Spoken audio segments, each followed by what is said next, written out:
Stokçuluk yine İslam hukukunda yeri olan ve kesin delillerden hareketle söylüyorum, haram olan bir işlemdir. İslam bunu kat'i surette yasaklamaktadır. Efendimiz sallallahu aleyhi ve sellemin konuya taalluk birçok rivayeti vardır ama bunlardan bir tanesini katkı sunması bakımından ifade edeyim inşallah. Buyuruyor ki Resulullah sallallahu aleyhi ve sellem Efendimiz men ihtekara fehuve hatiun. Kim diyor eğer ihtikar edecek olursa, ihtikar biliyorsunuz sizin de soruda ifade ettiğiniz üzere stokçuluk manasına gelir. Aleyhissalatü vesselam kim diyor stokçuluk yapacak olursa, yani ihtikar edecek olursa o büyük bir günah içerisindedir.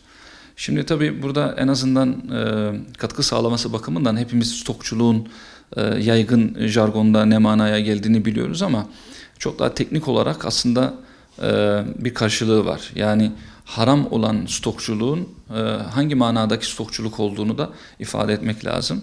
Gerçi bugün maruf olan insanların algıladığı stokçuluk da Efendimiz Aleyhisselatü Vesselam'ın hadislerinde ifade ettiği stokçuluktan farklı değil. Yani yanlış anlaşılmasın ama stokçuluk bulunmayan, yani tedarikinde mümkün olmayan bir malı insanlar ulaşamasın ve sonrasında da benim elimdeyken daha fazla paraya satabileyim düşüncesiyle malı çekmek, piyasadan çekmek ve elinde tutmanın aslında diğer bir adıdır. Başka bir ifadeyle daha fazla halktan para kazanabileyim düşüncesiyle var olan malını çekip ki burada temel şartlardan bir tanesi de muhterem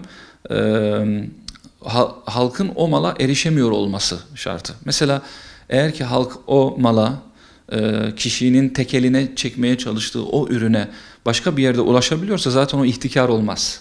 Zaten insanlar ulaşamadığı için, ulaşmakta zorluk çektiği için onu insanlar buna ulaşamasın, ben elimde tutayım ve bu tuttuğum müddet içerisinde zamanla ben bunun fiyatını artırarak insanlardan daha çok para kazanayım düşüncesiyle yapılan eyleme diyoruz. Ve Resulullah Aleyhisselatü Vesselam men ihtekara fehuve hatiun. Kim böyle bir işlem yaparsa, yani mal bulmakta insanlar güçlük çekiyorken, mal yokken ben bunu bende varken tutayım elimde ve ilerleyen süreçte 3-5 ay sonra bundan daha çok para kazanayım. Çünkü insanlar buna zaten muhtaçlar düşüncesiyle böyle bir fiili, böyle bir işlemi gerçekleştirecek olursa büyük bir günah işlemiş olur demek istiyor Resulullah sallallahu aleyhi ve sellem.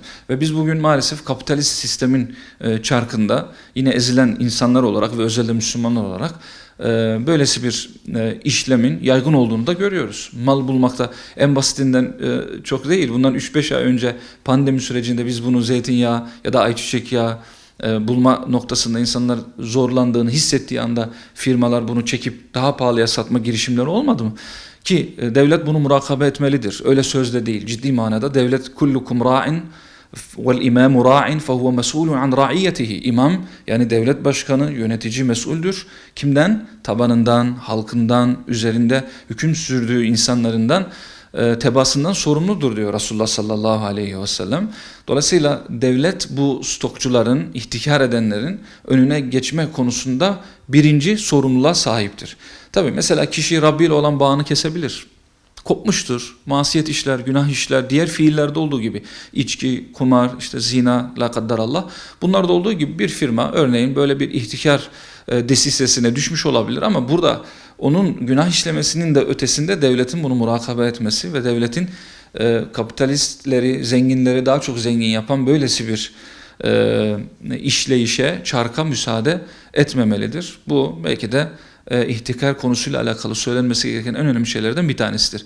Her bir ferdin yani tebaasından sorumlu olması hasebiyle söylüyorum, ihtikar cürmünü işleyenlere karşı da devlet hamle yapmalı, engellemeli ve buna asla müsaade etmemeli.